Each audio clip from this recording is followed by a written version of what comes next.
Hi, my name is Prince Angel Dela Cruz and this is my video number 2. In this video, I'm going to show you how to repair a dented panel using metal finishing.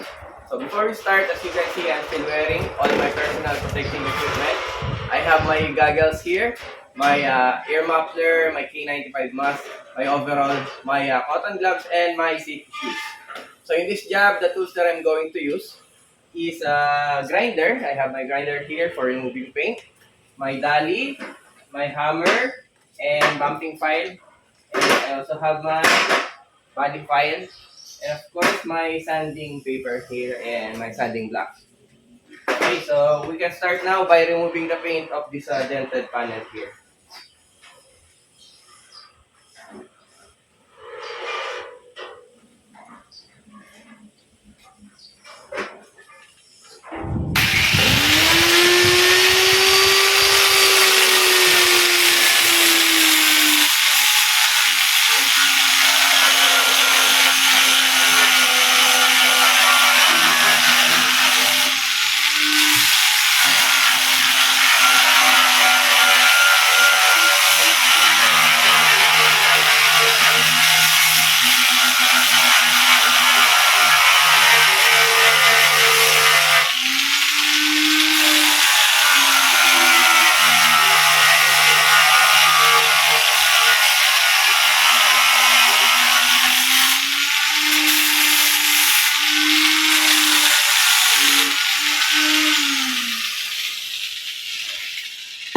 Okay, so after I remove the paint, I'm going to use my dolly and my hammer to raise the metal. So I will position my dolly under the panel.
And then after I use the hammer, I'm going to use the bumping file to raise the metal.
my body file to highlight the low point area of the dented panel.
Okay, so for the last step, I'm going to use my sanding paper to smoothen the surface of the dented panel.